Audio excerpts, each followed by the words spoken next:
Bonsoir à toutes et à tous. Ceux qui ne sont pas encore assis, vous pouvez le faire. Alors, tout d'abord, merci de votre courage,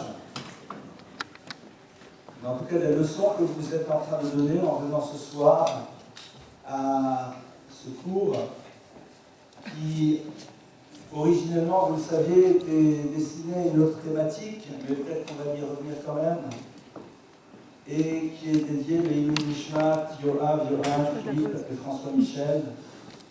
Plus particulièrement, on a en tête pour beaucoup d'entre nous, moi aussi, puisque je l'ai connu, notre ami Yoav. Et avant de commencer donc, les différentes interventions de ce soir, Eva Sandler, qui est une amie proche, va arriver bientôt. Elle m'a appelé, elle m'a dit je suis en route, elle voulait être parmi nous ce soir, elle parlera aussi. Eh bien, on va donc remontrer à nouveau ce clip qui a été fait, et je m'en remercie, par Raphaël.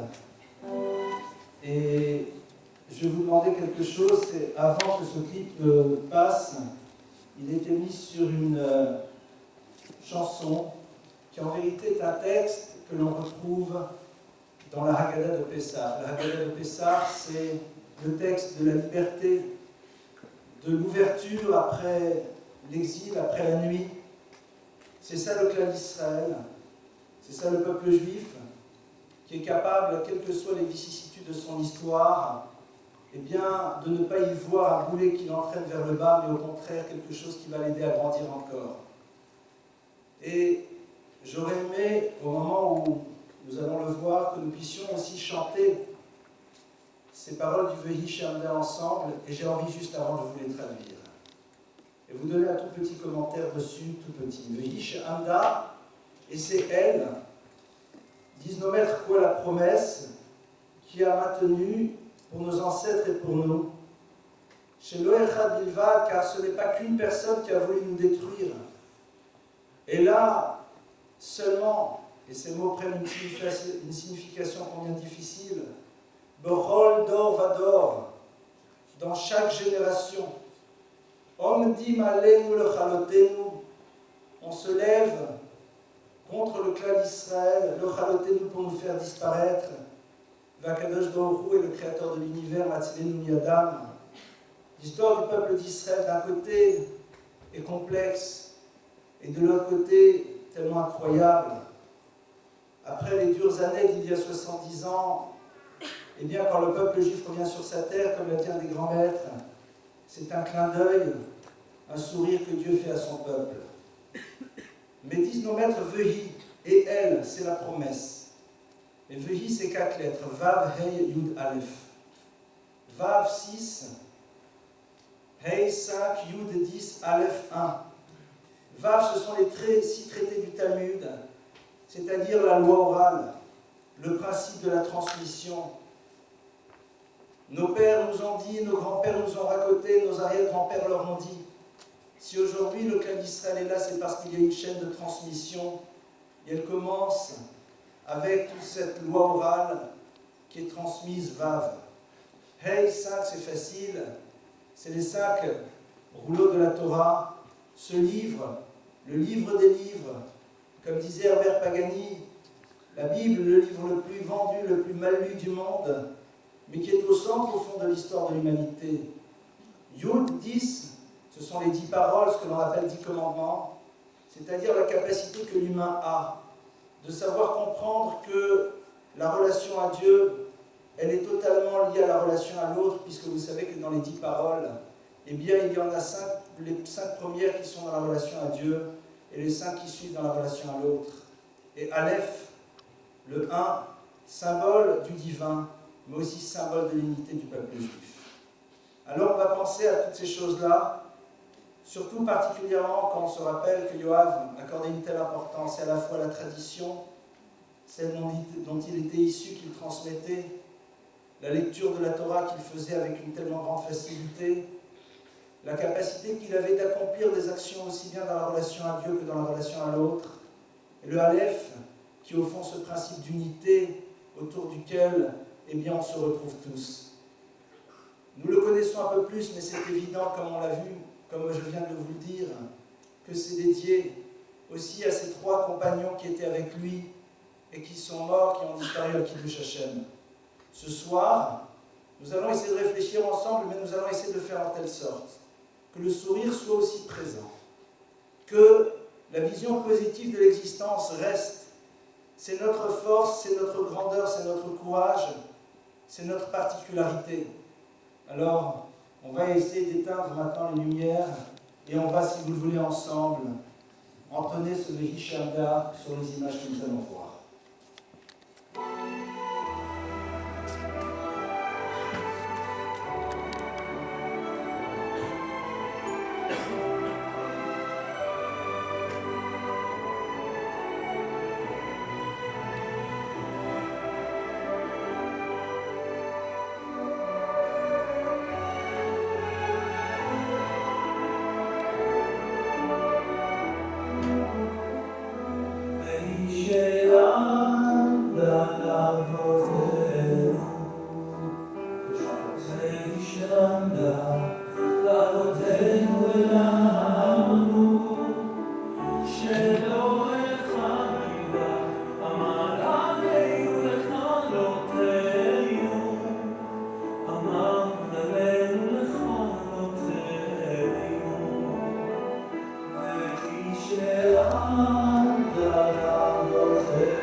Alors, avant de commencer donc les différentes interventions, on aura plaisir d'entendre Raphaël, Maria-Cha, Abraham, Eva et moi-même, eh bien, je voudrais en premier lieu donner la parole en effet à Xenia, qui est là. Xenia qui a été donc une accompagnatrice du groupe Taglit La Relève.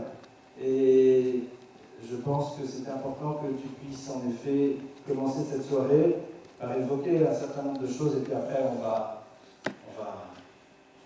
s'entendre les uns les autres. Xenia.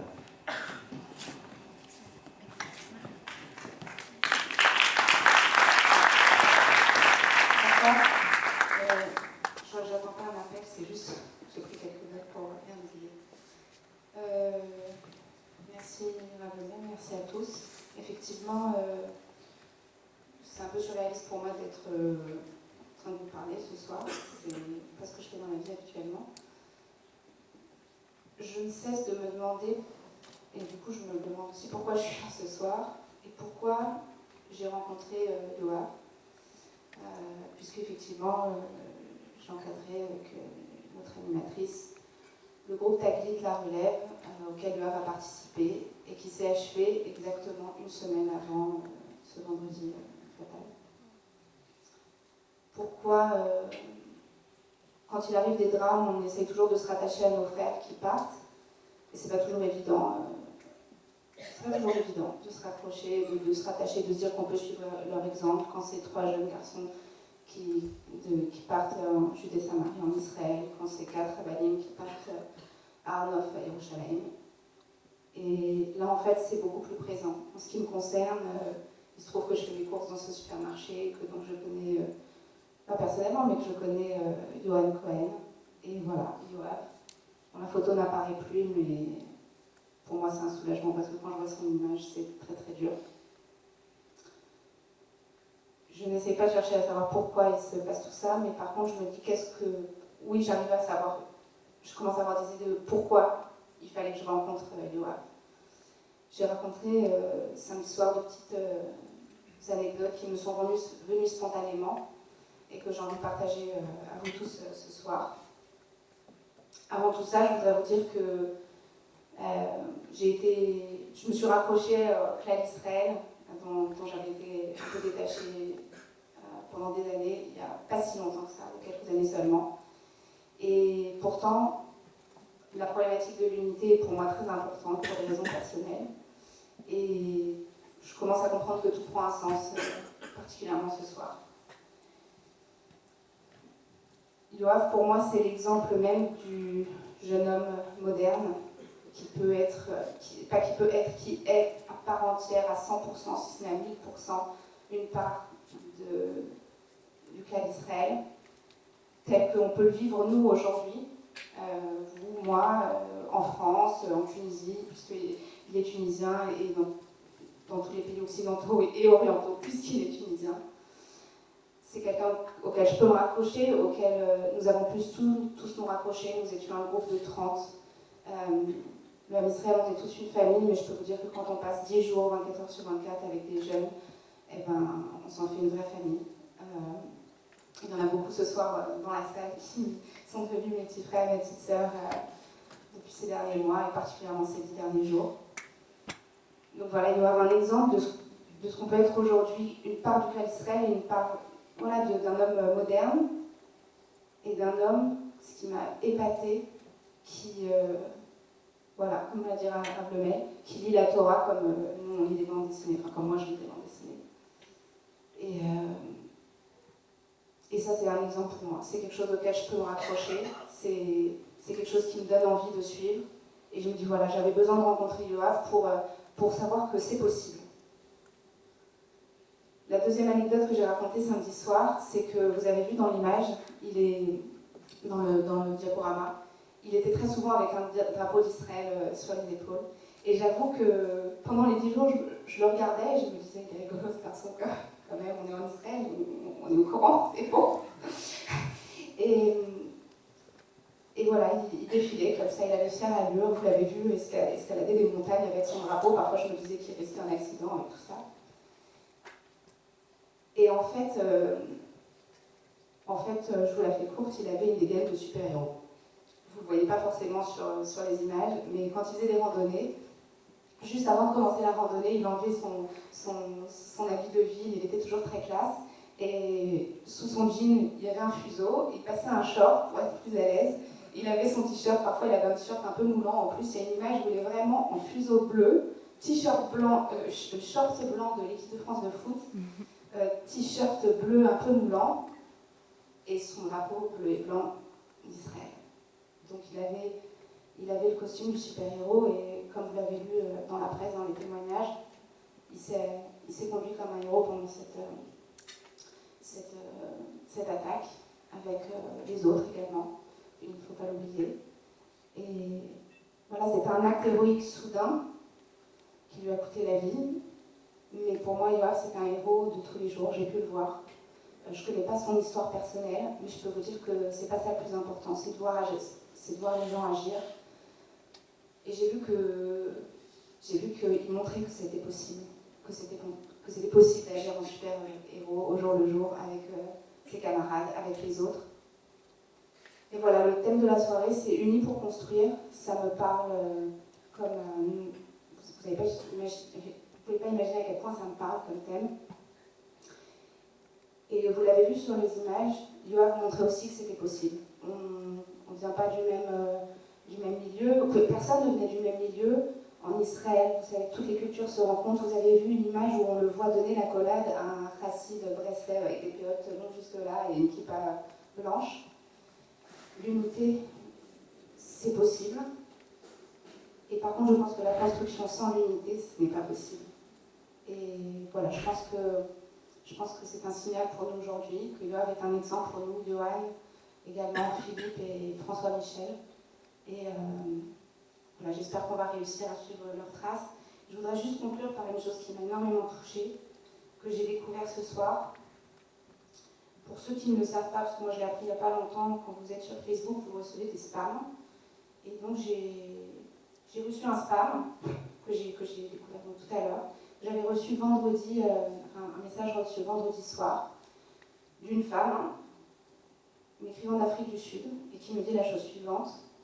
Nous sommes avec vous, Shabbat Shalom, et s'il vous plaît, sachez que notre communauté ici, à Johannesburg, en Afrique du Sud, pense à vous et vit chaque moment, exactement chaque moment avec notre peuple en France. Voilà, le clé d'Israël, c'est ça. C'est pouvoir se rattacher à une personne qui est complètement au bout du monde, se rattacher à un peuple et pouvoir construire ensemble. Et c'est un exemple.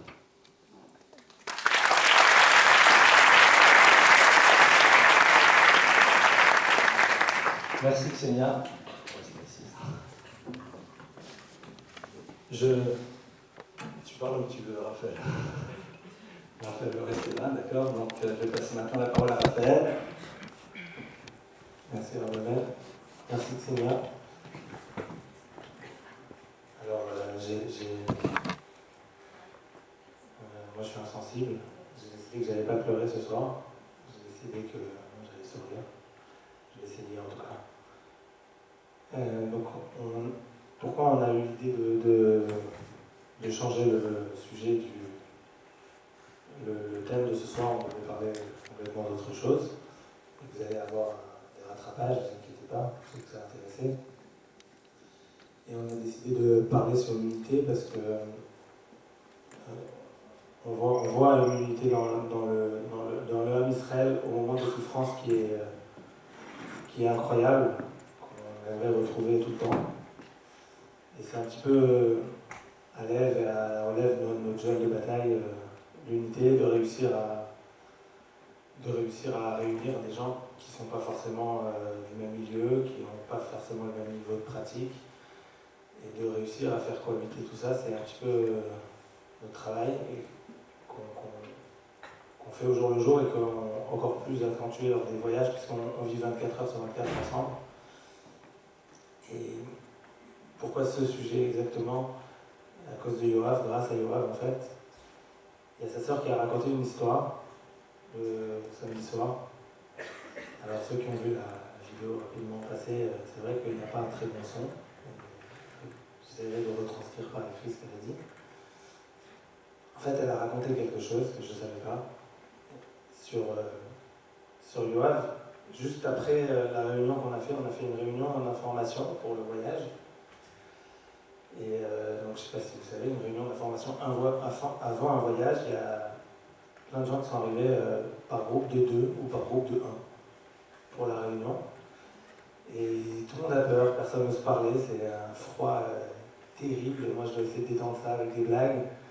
Et des fois, il y a un petit rire là, un petit rire là, mais bon, c'est pas évident, tout le monde a peur, personne ne se connaît. Et on essaye. Bon, Yoav a lâché quelques blagues aussi, il m'a aidé sur ce coup-là. Et en fait, ce que je dis lors de la présentation d'un voyage, avant un voyage, j'explique que voilà, on va se retrouver pendant 10 jours ensemble et on ne vient pas tous du même milieu, il va falloir cohabiter. Et donc, ce qui est très important à la relève, c'est ce que je présente, c'est que tout le monde puisse vivre son judaïsme comme il l'entend. Il n'y a personne qui va être avec un képi et un sifflet pour être le flic du bon Dieu. Et que voilà, celui qui veut faire ça, il fera ça, celui qui veut faire ça, il fera ça. Juste dans le respect mutuel. Donc j'explique, voilà, si vous fumez, si vous avez l'habitude de fumer Shabbat, vous allez juste sortir de la salle parce que voilà, pas devant tout le monde, parce que ça risque de gêner, etc. Et donc tout le monde a écouté, tout le monde est content en général. Voilà, on essaye de faire ça pour que tout le monde puisse se sentir à l'aise pendant le voyage, pendant toutes les activités. D'ailleurs, on essaye de faire comme ça. Et avant de vous raconter ce qu'a raconté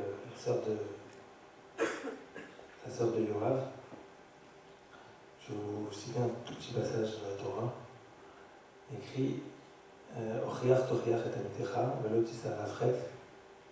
Tu feras des reproches, tu reprocheras à ton frère, à ton ami, à ton prochain, lorsqu'il ne se comporte pas selon la Torah. Mais la suite du verset, c'est Velo tisa lafret, mais ne te charge pas d'une faute. Alors il y a plein de commentateurs qui expliquent que ça veut dire quoi, ne te charge pas d'une faute.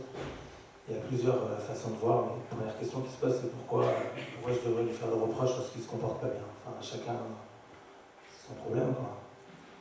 Il y a plein de commentateurs qui expliquent, je ne sais pas si vous connaissez le machal, la parabole du bateau, qui explique que le Ham Israël, le peuple d'Israël, c'est une seule unité. On est tous ensemble et on est comme dans un bateau, donc chacun a sa cabine, mais personne qui peut dire écoute, moi je trouve la mienne, mais pas ton problème, hein, chacun fait sa vie, moi je trouve la mienne. Et l'autre il peut venir lui dire écoute, si tu trouves ta cabine, moi aussi je me noie. On est dans le même bateau, on est une seule unité. Mais le verset il continue, il dit le c'est à la frette, ça veut dire c'est pas donné à tout le monde de faire un reproche, ne te charge pas d'une faute par ce reproche, fais très attention à comment tu vas faire le reproche. Et donc il y a d'autres commentateurs qui explique un petit peu différemment que cette parabole du bateau, parce que cette parabole du bateau n'est pas complète. Elle explique que voilà, on est dans le même bateau et que nous aussi on va se noyer, mais finalement c'est égoïste, j'ai pas envie de me noyer. Mais entre guillemets, si toi tu sautes du bateau, c'est pas un problème. Alors il y a d'autres commentateurs qui expliquent non, c'est pas la bonne machin, c'est pas la bonne parabole, parce que on est tellement une unité que même si tu sautes du bateau, c'est grave. Et donc on est un seul corps. On est, au moment où tu te fais mal, j'ai mal, en même temps on est une seule unité. Pas seulement si ça va me toucher parce qu'on est dans le même bateau. Même si tu sautes, je ne peux pas te laisser sauter parce que tu es tellement mon frère, tu es tellement moi, que je ne peux pas supporter ça. Et Yoav, en fait, donc, mais c'est, voilà, pour pouvoir réussir, ça veut dire, les commentateurs expliquent qu'il faut réussir, pour pouvoir faire le reproche, il faut réussir à vivre ça. Il ne suffit pas de faire un reproche pour faire le reproche. Il faut être sûr, il y a plein de critères pour avoir le droit de faire un reproche, il faut être sûr qu'il soit écouté, etc. Bon, c'est pas un cours là-dessus. Mais en tout cas, on voit dans tous les commentaires que c'est un art. C'est un art. Et le préambule, pour pouvoir appliquer cet art, c'est de pouvoir vivre vraiment cette unité. Que vraiment on ressente, pas seulement qu'on est dans le même bateau, mais qu'on est le même corps, qu'on est là. C'est la même chose, c'est comme mon frère, c'est comme mon enfant. C'est la même chose, quand il a mal, j'ai mal. Et ce qu'elle nous a raconté la sœur de Yoav, c'est que il lui a raconté la réunion, il a dit, il y a le responsable, là, il m'a appelé le responsable, qui a dit on n'est pas le flic du bon Dieu. En fait, moi je dis ça parce que je ne sais pas si quelqu'un est capable de faire un reproche, c'est un art. Yoav, il avait cet art, c'est un artiste. Et il a dit, écoute, moi je serai le flic du monde pendant le voyage. Lui, il pense que je ne serai pas, mais je serai. Et comme ça, il a dit, comme ça, il a fait.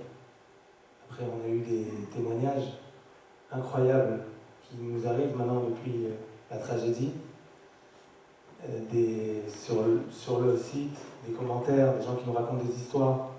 Encore aujourd'hui, j'ai reçu un texto où il disait à quelqu'un, à une amie proche, fais Shabbat, même si tu peux pas celui-là, on va dire après. Et sur le groupe WhatsApp, on a ces messages, ces derniers messages quelques minutes avant l'attentat, toujours à se soucier de l'autre. Et vraiment, c'était un artiste parce qu'il était là le matin à réveiller tout le monde. Allez, motivez-vous, on va faire la prière. Avec le sourire tout le temps. Je ne sais pas si vous avez vu les photos. Impossible de le trouver sans le sourire. Et donc voilà, on voulait parler d'unité, mais voilà, Yoav, c'est ce qui représente le plus, c'était vraiment un artiste. Donc, hommage à Yoav, et vraiment, on pense à tous les autres aussi. Et moi, c'est le message que je garde de Yoav, vraiment cette unité, on est ensemble.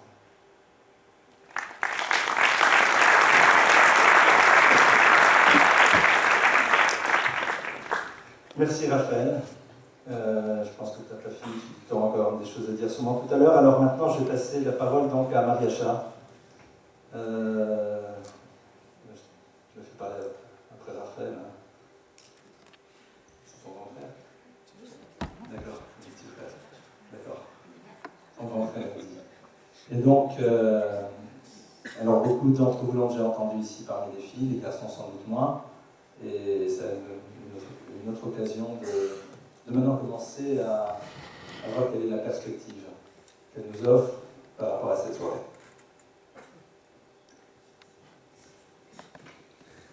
Bonsoir Yves. J'ai la difficile tâche d'essayer de vous rendre le sourire, puisque je n'ai pas eu la chance et le mérite de connaître Yoav, n'ayant pas été présente lors de la fameuse réunion, ni en Israël cet hiver. Mais j'ai également vu les messages abondés, j'ai également été très très émue. Et puis, comme la plupart d'entre vous qui certainement n'ont pas non plus connu Yoav, on a tous été bouleversés par les événements tragiques qui viennent d'arriver. C'est exactement cette même chute libre, cette sensation de vide immense qu'ont vécu en Israël, les Hébreux à l'époque, dans la paracha que nous venons de lire à la synagogue, dans ce fameux Shabbat qui s'est ouvert dans l'angoisse, qui a démarré dans l'angoisse. Les Hébreux ont vécu exactement le même sentiment d'incompréhension et de terreur autour d'eux, alors que l'avenir présageait plutôt de bonnes augures. Ils sont arrivés en Égypte, accueillis à bras ouverts, en famille avec le vice-roi, on leur a ouvert des synagogues, des yeshivot, tout allait très bien, ils se sont mariés, ils se sont multipliés encore. Et tout d'un coup, chute libre. Vayakom Melech Hadash, un nouveau roi, qui ne les connaît pas, qui voit ici de la main-d'œuvre pas chère, et qui va en profiter pour transformer ce qui était un lieu dans lequel il faisait bon vivre au début, en la pire prison de tous les temps. Et on sait que l'exil en Égypte n'est pas compté dans le compte des 4 exils qu'ont vécu les bénis Israël par la suite, parce que c'est un exil qui préfigure les suivants. Et c'est pas étonnant que ce qui nous arrive, eh bien, la paracha, ce que je dis toujours, c'est des pharèches, c'est-à-dire, quelque part, on trouve toujours le miroir dans la paracha de ce que nous vivons dans la semaine. Là, c'était flagrant. Mais on est rassuré. On est vite rassuré parce que dans la même paracha qui nous décrit un dictateur démoniaque et un exil affreux, on nous raconte aussi la naissance du futur Goël, de Moshe Rabbeinu. Et en réalité, on nous propose, on nous montre l'arrivée dans l'histoire des Hébreux, qui vont bientôt devenir les Juifs, les Yudim,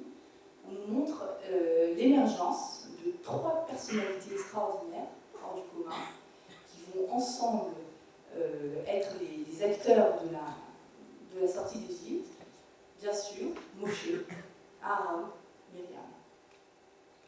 Le trio gagnant, le fameux trio gagnant, qui, chacun à son niveau, va participer à nous sortir de cet état. Et de la même façon qu'on a été plongé dans cet état cette semaine, on va sortir de cet état.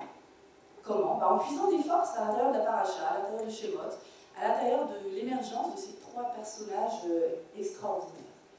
Alors, Moshe, qu'est-ce qu'on sait de Moshe?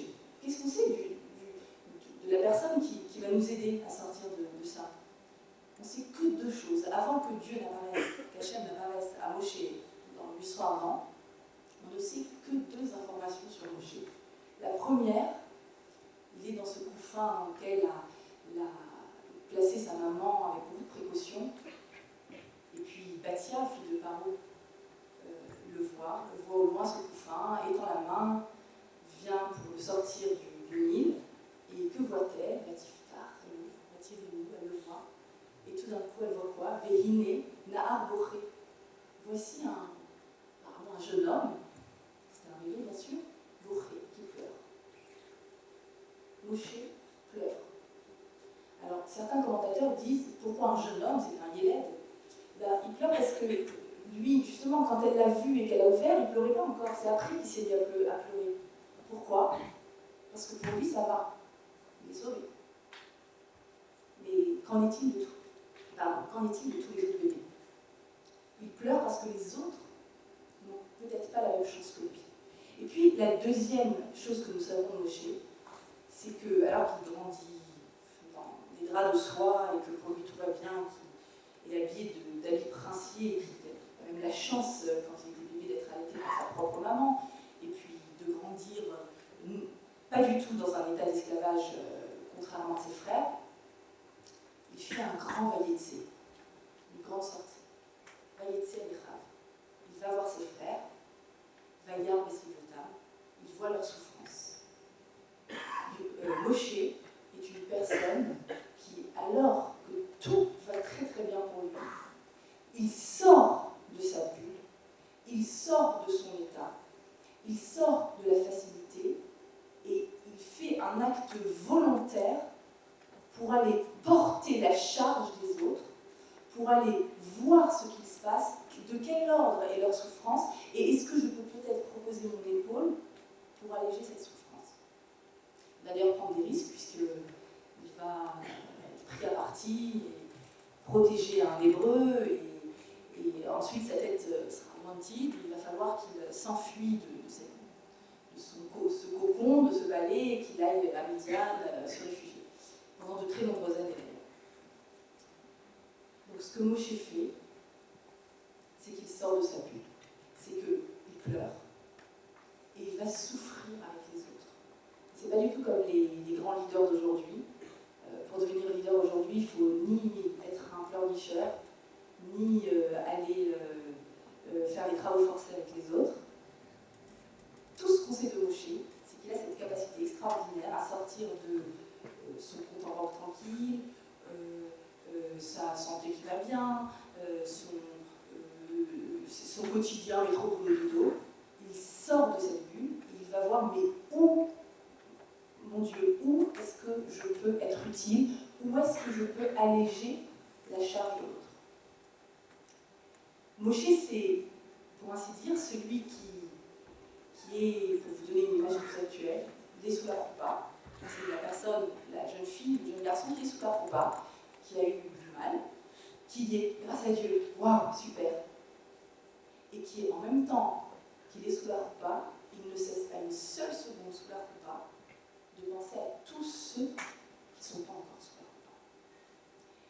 Mais Moshe, quand il est interpellé par Hachem dans ce buisson ardent, il a un dialogue surréaliste. Il n'a pas du tout envie d'y aller. Il ne veut pas aller sauver. Puis, bon, de fil en aiguille, il lâche le morceau. Shlachna beyat tishlach. Envoie quelqu'un d'autre. Je ne suis pas fait pour ça. Je bégaye, j'ai pas de charisme, je pleure.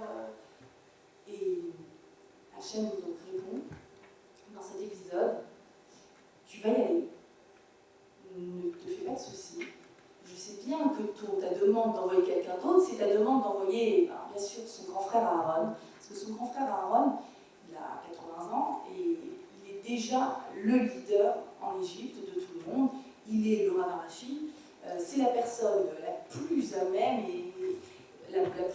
d'être écoutée et puis de pouvoir mener ce projet. Et de quoi il a l'air, lui, Moshe, alors qu'il a grandi dans le coton, alors qu'il est parti s'enfuir dans de nombreuses années à Midian. Tiens, j'arrive, tu sais quoi, Hachem m'a dit de venir vous sauver. J'ai un frère, grand frère, il est sur place et c'est lui le leader aujourd'hui. Pourquoi tu me demandes à moi? Réponse de Dieu, il te verra, des samars de l'Igo. Et sache qu'il sera très heureux. Imaginez, ça c'est Aaron qui nous apprend ça. Imaginez que vous êtes dans une entreprise et depuis 30 ans d'activité extraordinaire, et puis vous faites venir un stagiaire, votre petit frère, et voilà que du jour au lendemain, vous nommez PDG. C'était petit stagiaire, vous ne connaissez pas, moi je suis là depuis des années, j'ai l'expérience. C'est dur. Aaron, le deuxième grand personnage de la sortie d'Égypte, c'est celui qui sait se réjouir, mais profondément, quand il arrive quelque chose de fabuleux à l'autre. C'est non pas celui qui est sous la repas, après de la galère, c'est celui qui est dans le public. Il voit son copain, son meilleur copain, sa meilleure copine sous la repas, et il est profondément, vraiment, sincèrement, hyper content pour lui. Ça a un nom en hébreu.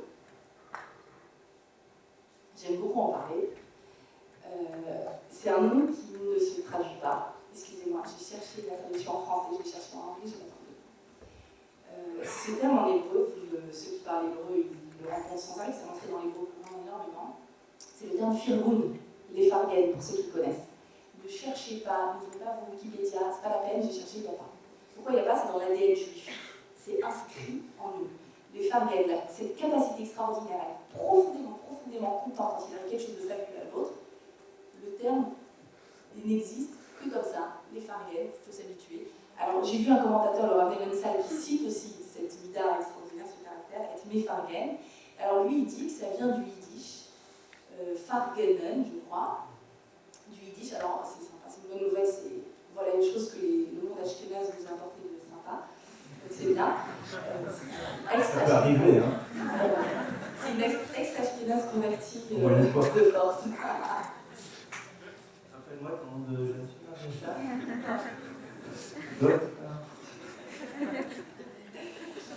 Donc voilà, donc ça c'est le firgoun, c'est cette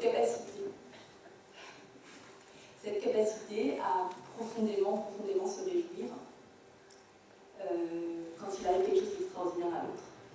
C'est d'ailleurs exactement ce verset-là, Vesamar Beliko, cette capacité qu'Aaron est tellement content quand enfin quelque chose émerge pour un ami, pour un frère, c'est cette capacité-là qui lui a valu l'honneur de pouvoir porter le Rochen sur son cœur, justement. Le Rochen, c'est le fameux habit du Kohen Gadol, qui comportait 12 pierres précieuses pour les 12 tribus. Donc, il portait en lui, si vous voulez, cette unité. Cette unité, c'est-à-dire que pour être capable d'être Kohen Gadol, pour être capable de prier pour l'autre, il fallait qu'il porte à l'intérieur de lui ces 12 pierres qui représentent les 12 tribus. Mais pour ça, il fallait qu'il ait un cœur capable. C'est ça le firgoun. C'est le cœur capable de porter avec lui ce que l'autre a. Et puis, il y a enfin la star de cette histoire de Shemot et de la presque sortie d'Égypte, c'est la sœur, Myriam. Alors, Myriam, c'est la grande créatrice, la plus grande créatrice de bonheur et de bien-être au monde. Myriam, d'abord, c'est aussi une scénatrice et une réalisatrice parce que c'est elle qui va initier le remariage en guillemets de son père Abraham avec sa maman en lui disant voilà, écoute, Paro a décrété uniquement pour les bébés garçons, mais toi, en refusant de rester unie avec maman, tu décrètes également la non-existence de bébés filles. Et donc, elle va initier ce remariage, et elle va initier, de ce fait, la naissance de Moshe. Et elle ne va pas seulement avoir cette initiative, elle va être également présente dans tous ces accouchements juifs, puisqu'on dit que Shifra et Poua ne sont autres, ces deux sages-femmes-là, ne sont autres que Yocheved et Myriam, donc maman et sœur de Moshe. Et ce qu'elle va faire, c'est que, alors qu'elle vit dans un monde, nous dit le roi Chaim, dans lequel, quand Pharaon dit Hava Nitrakemalo, soyons plus intelligents que lui, pourquoi que lui, si ce qui le dérange, c'est des naissances multiples, Nitrakemala, plus intelligent qu'elle, c'était peut-être plutôt les femmes qu'il fallait cibler. Non, il savait être très intelligent, dit le roi Chaim. Il savait que pour neutraliser une femme, il fallait lui imposer un long célibat. Et n'ayant plus de garçons, elle finirait par, trop malheureuse, se mélanger avec les Égyptiens, et puis finalement, comme ça, Pharaon espérait éviter le départ des Hébreux hors de son pays. Mais il n'en est rien, bien sûr, et donc Myriam, qui certainement grandit apparemment, en tout cas dans un monde presque sans garçon, il y a des naissances, et ce qu'elle fait, c'est qu'elle est cette jeune femme en permanence, prête à tout faire pour que, alors que ses mamans, de façon héroïque, lui montrent des bébés dans cette prison qu'est l'Égypte, elle va prendre ses bébés, et puis elle avec sa maman, et d'une part, les rendre beaux, Mustela, les arranger. Alors vous savez, c'est une grande blague, on dit que les bébés sont très très beaux à la naissance, c'est pas vrai. C'est souvent pour ça que souvent les mamans au début disent tiens, il ressemble à ton lait. C'est souvent, voilà, on fait un texte, elle change d'avis en général après, mais tout de suite, à la naissance, c'est pas top. Et donc ce qu'elle va faire, c'est qu'elle va immédiatement tout faire pour apporter du bien-être aux mamans et aux bébés, les arranger, les calmer. Et le Midrash nous dit aussi remplir les maisons de ces mamans accouchées, pleines de nourriture pour faciliter cet instant difficile à passer. Donc Myriam, qui peut-être n'a aucun espoir de se marier à ce moment-là, le texte ne dit pas, mais vit dans une situation dramatique et entièrement dévouée à 100% au bien-être de ceux qui l'entourent.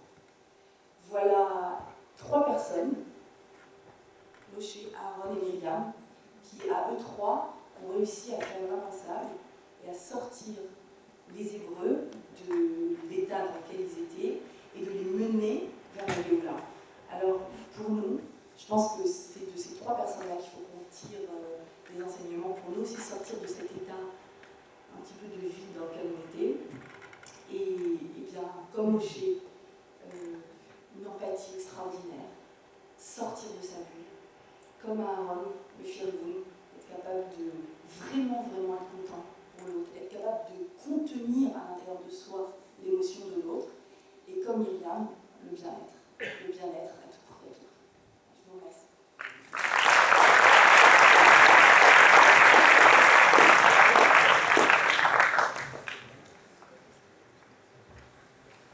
Merci beaucoup Mariacha. Donc c'était une introduction, vous comprenez pourquoi ces cours ont tellement de succès. Et merci d'avoir redonné cette touche de simcha, cette touche de joie, d'en penser qu'au fond c'est quelque part la caractéristique du cas d'Israël. Et d'ailleurs c'est intéressant parce que à travers ce qu'on vient d'entendre, ça me rappelle un enseignement d'un maître qui s'appelle le Saba Mikelem.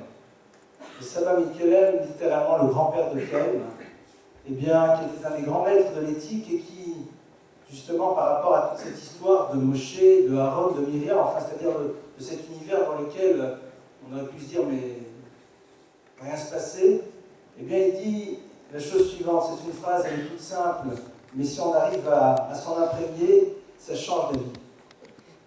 Il dit, dans la vie, il ne faut jamais se poser la question de savoir si une chose est possible. Il faut se poser une question, est-ce que c'est nécessaire ? Et si c'est nécessaire, alors on constatera que ça devient possible. C'est exactement ce qu'on vient d'entendre, dit de très très belle manière. Moshe, Aaron et Myriam ne se sont pas posé la question de savoir si c'était possible. Si on leur avait posé la question, ils auraient dit ce n'est pas possible, c'est impossible. C'est pas possible. Mais ils savaient que c'était nécessaire. Alors si c'est nécessaire, eh bien c'est évident que ça deviendra possible. Et aussi bien au niveau collectif qu'au niveau individuel, si on arrive à se lever le matin avec cette idée-là, eh bien c'est évident que les choses elles changent. Ce n'est pas possible, peut-être, mais c'est nécessaire. Et comme c'est nécessaire, on va le faire. C'est en effet cette leçon extraordinaire que l'on apprend de nos trois libérateurs. Et sans plus tarder, eh bien, je passe la parole à André. Généralement, on fait d'abord passer les maris avant leurs épouses. Et bien, mon cher ami, aujourd'hui, c'est le contraire. C'est toi qui vas donc prendre la suite. Et Marie va faire que tu fasses aussi bien. On est dans une test, là. Je ne sais pas si c'est un piège ou un guet-apens, mais... Je me permettrai de...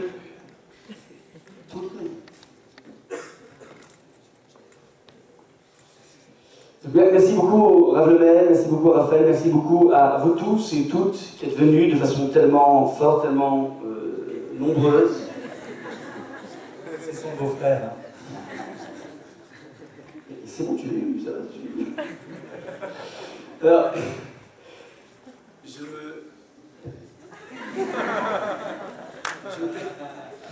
je me permettrai de commencer par une blague. Un jour, tous les experts scientifiques mondiaux alarment le monde entier pour prévenir d'un réchauffement de la planète qui fait que toutes les calottes, pas les kippas, les calottes de glace du pôle Nord et du pôle Sud vont fondre et vont venir tout simplement immerger toute la Terre. La Terre va couler. Alors, on essaie de trouver des solutions, créer des barrages, mettre des climatisations un peu partout pour que ça ne se réchauffe pas, bref, rien à faire. Dernier recours des scientifiques, on dit, on va aller consulter toutes les grandes religions monothéistes. Donc ils commencent par aller voir le pape, ils lui disent, regardez, voilà, on n'a plus aucune solution, le monde est mort, le monde va être immergé, il faut que vous fassiez quelque chose, peut-être que l'aspect spirituel pourra faire quelque chose, donc décrétez quelque chose pour toute votre milliard d'individus qui vous suivent, et de telle façon peut-être que le bon Dieu, même si on n'y croit pas, mais peut-être que le bon Dieu pourra faire quelque chose, bref. Alors le pape, de façon très forte, très courageuse, fait un décret en disant qu'on va organiser un jour exceptionnel de carême, une sorte de Yom Kippour, sur lequel tous les chrétiens du monde vont se mettre à jeûner de façon à essayer d'avoir la clémence du bon Dieu. Deuxième personne dans laquelle on se tourne, on va consulter, je ne sais pas s'il y en a une sorte de pape, un imam de tous les imams, je ne sais pas s'il en existe, et ils vont voir donc cet imam, ils lui disent voilà, il faut que vous vous débrouiller pour mettre pour une fois dans votre vie d'accord tous les musulmans du monde et faire quelque chose de façon à apaiser la colère de Allah. Alors l'imam décide, voilà, cette année, on va doubler le ramadan. Au lieu d'avoir 30 jours, on va faire 40 jours, pardon. On va faire, j'ai fait, non mais c'est des soldes en ce moment. On va faire 80 jours d'affilée. Oh, tous les médias, c'est magnifique, c'est extraordinaire, et puis un respect exceptionnel. Alors après, on se dit, voilà, il ne reste plus que les juifs. On va s'adresser donc au grand rabbin d'Israël. Ils arrivent chez le grand rabbin d'Israël en lui disant, voilà, le monde court à sa perte, faites quelque chose. Et sur le champ, le grand rabbin d'Israël décrète les choses suivantes. On va réunir toutes les maîtres nageurs et on va apprendre à nager. C'est une blague, mais je trouve qu'elle est tout à fait... Elle est tout à fait révélatrice de l'attitude typiquement juive de rebondir lorsque le monde semble s'écraser sous nos épaules. C'est une des raisons pour laquelle on a tenu à maintenir cette soirée, de façon à essayer de trouver quelles sont nos façons de réagir par rapport, et la façon juive de réagir par rapport à tout ce qui se passe. On va tout simplement apprendre à nager, on ne va pas s'apitoyer sur notre sort, on va rester dans ce climat de sinistrose. On va tout simplement essayer d'émerger. Alors, on pourrait dire beaucoup de choses. Maréchal a beaucoup évoqué ce principe de l'empathie, c'est vrai. L'empathie, c'est la qualité essentielle à la fois de Moïse, mais aussi du bon Dieu. Le texte le précise de façon assez incroyable. Lorsqu'on parle de Moïse, alors le texte nous dit qu'il a grandi. Et puisque le texte se répète en disant que Vaïgdalanar, l'enfant a grandi, Rachi s'intrigue. Pourquoi tu as besoin de bégayer pour lui dire qu'il a grandi? On a compris, il a grandi, ça veut dire que c'était un bébé. Il est devenu ado. C'est normal. Elle a dit Rachi, non. Il y a effectivement la croissance naturelle d'un bébé qui devient ado, c'est normal. Puis il y a une deuxième croissance. Une croissance qui est beaucoup plus spirituelle, qui va se traduire justement par l'attitude de Moïse qui a été évoquée. Vayar Besivlotam, il a vu la douleur de ses frères, lui qui vient d'un monde tellement feutré. Et il va dire des textes de Rachi, Nathan, Ena Venibo Liot Metzar Alehem. Il a placé ses yeux et son cœur, ces deux choses, pour souffrir avec eux. Ça veut dire qu'il n'a pas simplement intellectualisé la chose. Il y a des gens qui ont faim, il y a des gens qui souffrent, il y a des gens qui sont séparés de leur épouse. Il a été capable de pouvoir vibrer par rapport à ça. Et ça, c'est un travail qui est extrêmement complexe dans la vie. Il y avait un jour un maître de la Torah qui était venu taper à la porte d'un Richard. Et il était venu donc pour lui demander de l'argent. Alors le Richard le reçoit, c'était en plein hiver, dans le monde lituanien, il y avait de la neige de partout. Le Richard descend avec sa belle robe de chambre. Il accueille le Rav, il dit écoute, rentre, on va parler ensemble. Il dit non, 2 secondes, j'en ai vraiment pour 1 minute, on reste sur le perron de la porte, ça suffit. Et le Rav commence à parler avec le Richard, et puis le Richard commence un peu trop à cailler.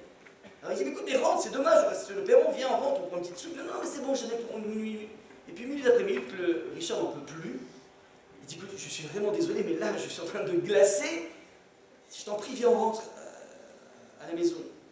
À ce moment-là, le Rav lui dit regarde, je vais te dire une seule chose. Il n'y a plus de charbon pour alimenter les chauffages de la yeshiva. Donc, le Rav a eu cette intelligence de faire passer le riche par une expérience qu'il n'a peut-être jamais connue de sa vie, qui s'appelle le froid, la faim, le spleen. Ouais. Chacun peut vivre dans sa vie certaines phases. On peut avoir de quoi manger, avoir de quoi boire, avoir où dormir, mais peut-être qu'on est tout simplement mal. Eh bien, ce mal, la Torah te demande de le prendre en charge. Si toi, tu as un capital d'optimisme, si toi, tu as un carnet d'adresse bien plein, alors on te demande d'utiliser toutes tes ressources de façon à les utiliser pour l'autre. Ça, c'est la puissance de Moshe, ce qui est tout à fait intéressant. C'est que Hachem va alerter de la souffrance du peuple juif. Et le texte nous dit dans la Torah, Vayeda Elohim. Hachem a su. Ça veut dire quoi Hachem a su? Hachem sait tout. C'est quoi le da'at? C'est quoi la connaissance? On pourrait penser que la connaissance, c'est l'apanage des gens intelligents. C'est l'apanage des gens intelligents qui ont réussi à investir leur temps et amasser et structurer une somme incroyable de connaissances. C'est ce qu'on pense du da'at, de la connaissance. La gadlout, la grandeur aussi, on pourrait penser qui est grand dans la vie. C'est celui qui a du pouvoir, celui qui a de l'argent. C'est un petit peu, ce sont les thèmes classiques que l'on entend lorsque les terroristes se réclament du Allah Akbar, le Allah il est le plus grand. Ils entendent cette suprapuissance. Ce qui est incroyable, c'est que le Rashi nous surprend toujours. C'est quoi la grandeur de Moshe? C'est la faculté de souffrir. Qu'est-ce que dit Rashi sur la connaissance d'Hachem? C'est pas qu'il est omniscient, omnipotent. La connaissance d'Hachem, c'est Nathan et Nav, il a placé son regard Hachem. Vélo Ilim Libo, il n'a pas détourné son cœur. Ça veut dire Hachem aussi, c'est quoi l'omniscience d'Hachem? C'est pas la connaissance de tout, c'est la faculté de pouvoir souffrir pour l'autre. Ça, c'est le point essentiel.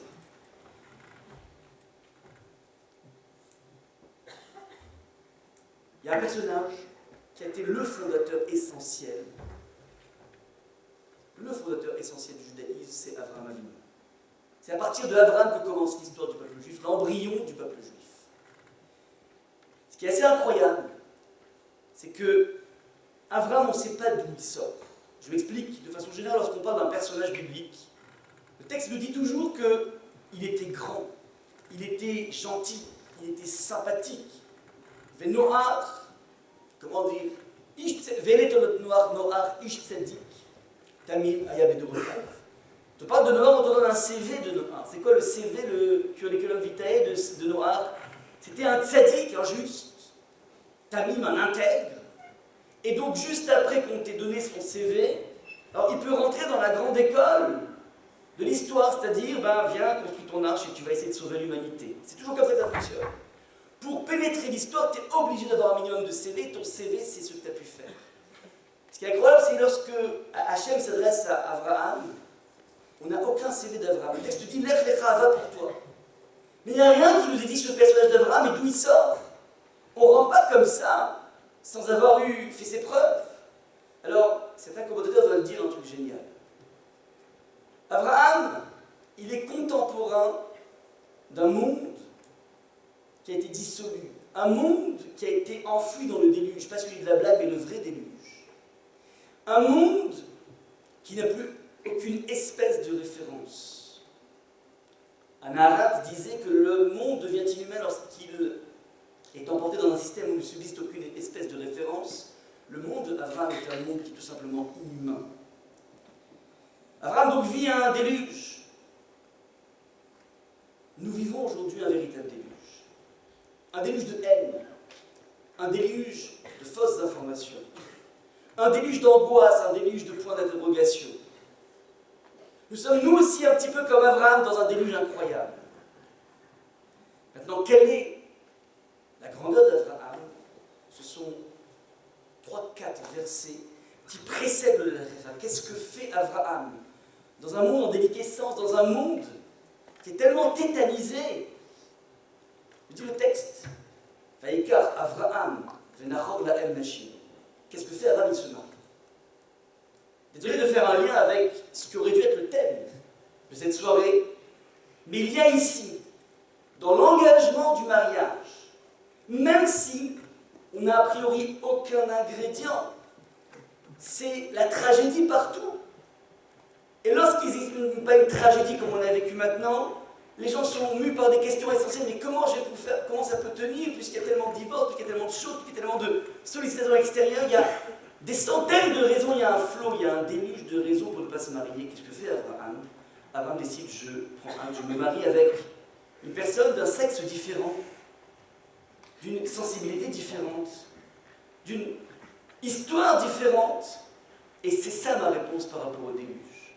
Alors on n'a pas le temps, on aura certainement, comme l'a dit Raphaël, l'occasion de pouvoir, c'est qu'une ouverture là maintenant, mais il y a quelque chose d'absolument essentiel. Tu veux tester ta véritable empathie, tu veux tester ta véritable construction et ta véritable grandeur, fais le pas. Fais le pas, rendre cette aventure incroyable, et c'est là que tu vas pouvoir, petit à petit, grandir avec cet être qui est tellement différent de toi. Ça, c'est un des débouchés essentiels que l'on peut, comment dire, auquel on peut penser, auquel il faut essayer de réfléchir, et plus que ça, essayer de s'engager. Ce serait peut-être la plus belle, le plus beau des couronnements que Yoav et toutes les personnes qui sont parties récemment, et toutes les autres personnes qui sont parties avant, pourraient entendre que chacun de nous a pris quelque chose sur lui, pas simplement de se rapprocher un peu plus des cours de Torah, pas simplement d'avoir des filotes un peu plus authentiques, pas simplement de faire des actes de gentillesse beaucoup plus forte, c'est important parce que c'est notre construction personnelle, c'est notre sensibilité qui est mise en jeu, mais que tout ceci débouche, cette construction de soi débouche sur cette rencontre de l'altérité. Et je nous dis que Ezrat Hashem, qu'on puisse sortir grandi de ça, on va apprendre à nager, et lorsqu'on apprend à nager, on sait surnager. Et comme on sait surnager, alors des lendemains magnifiques nous attendent, Ezrat Hashem.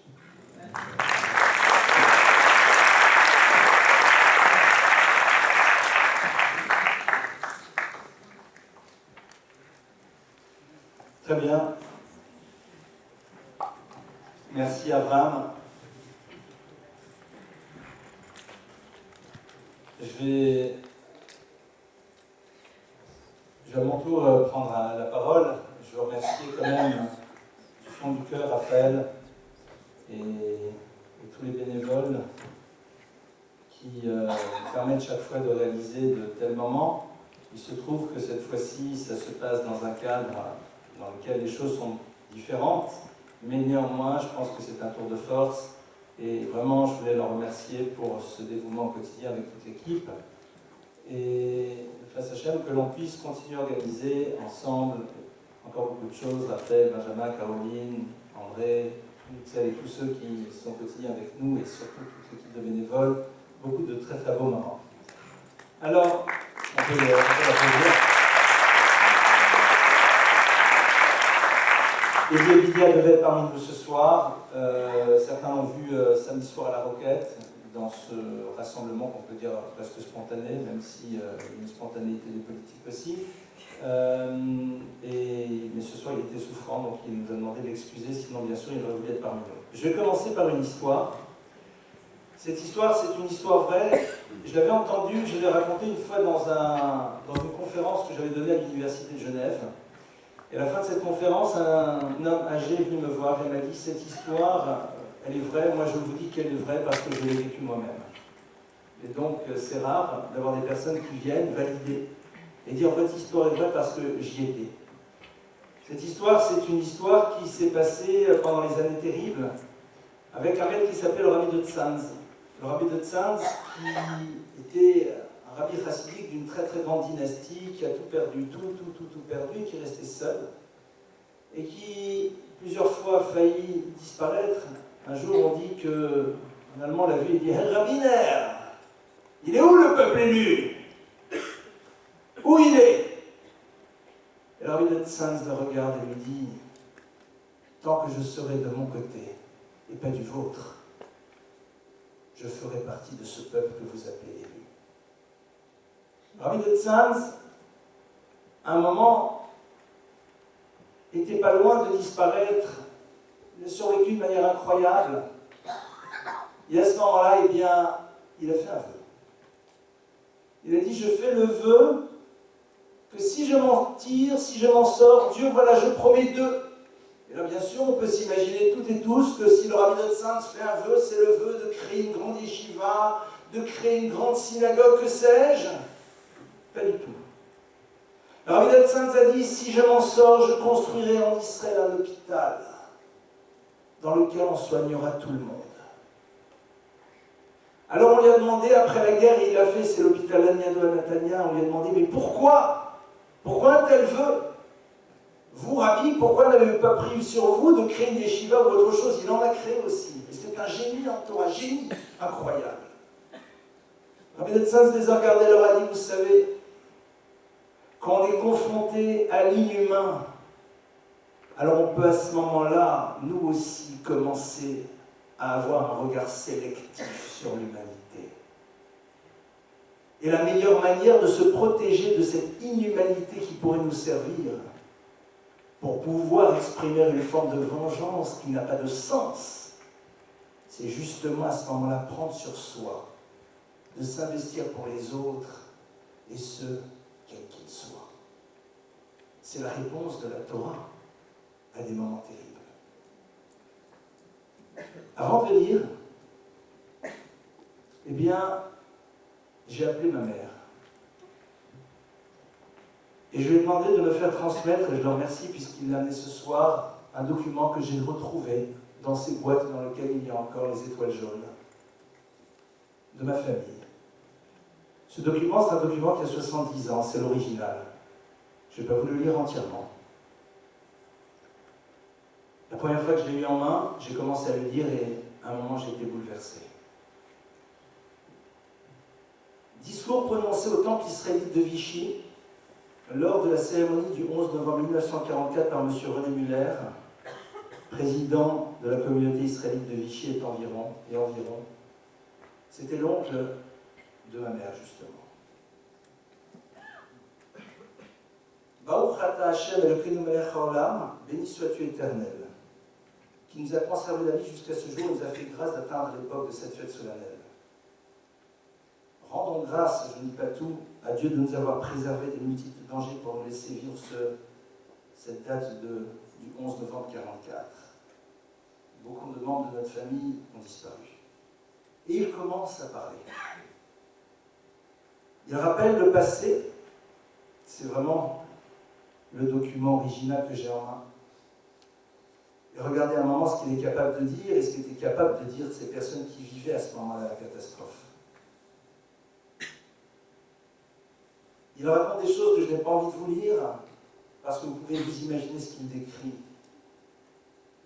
Il est dans la nature humaine de chercher le pourquoi des choses, de se demander quand les épreuves nous frappent, pourquoi sommes-nous ainsi punis et de nous interroger alors, est-ce que nous avons failli envers Dieu? Est-ce que nous avons failli envers nos semblables? Est-ce que nous avons failli envers notre patrie? Pour ce qui est de nos devoirs envers Dieu, nous pouvons nous accuser.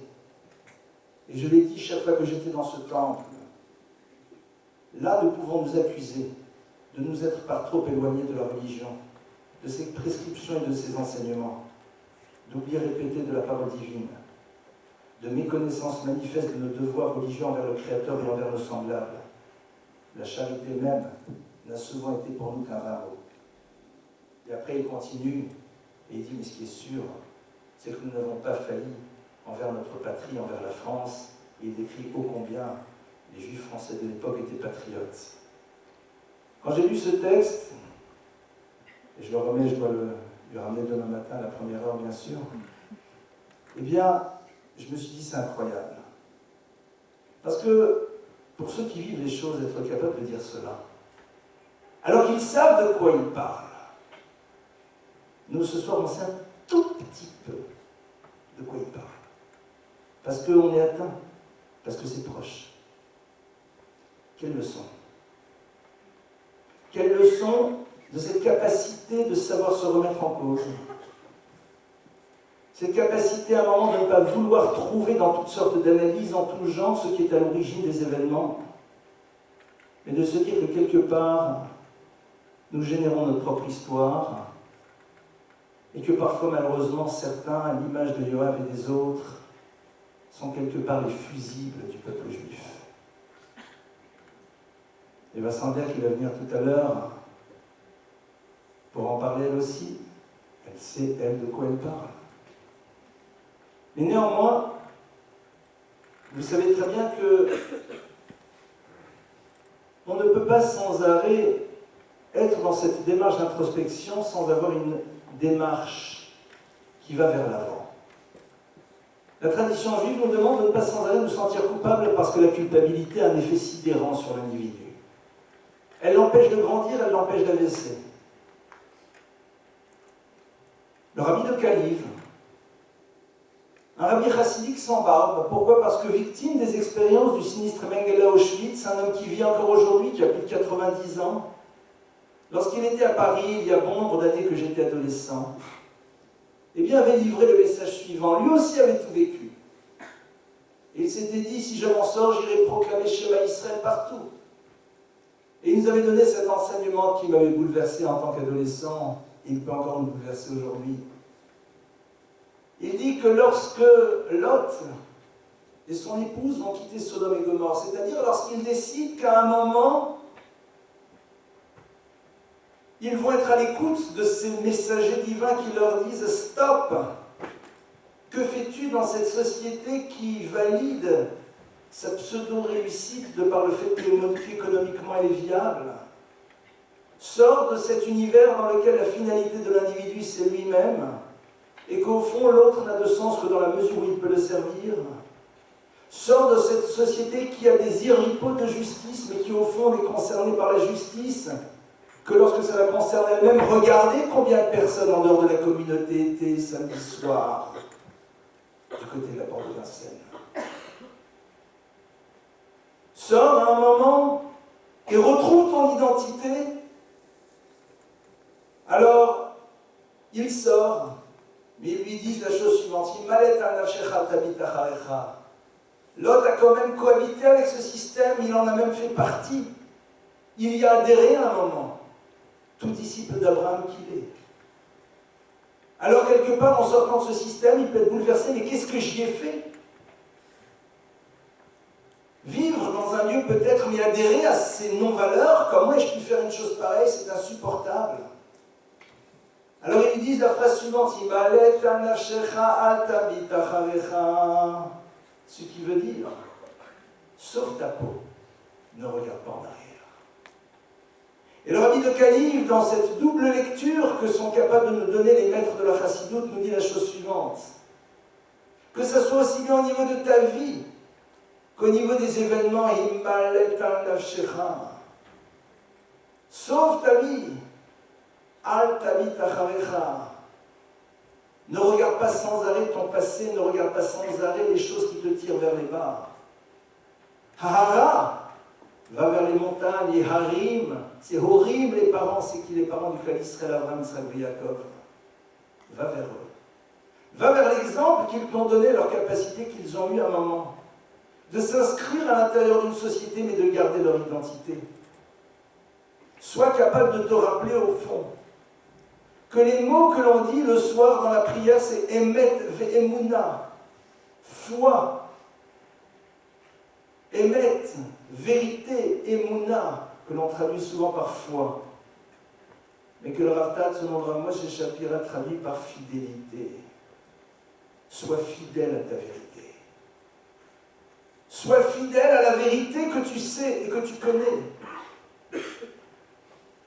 Tous les soirs dans la prière, et la prière du soir, c'est la prière que l'on dit dans le moment dans lequel l'absence de lumière nous laisse penser que l'histoire n'a pas d'avenir.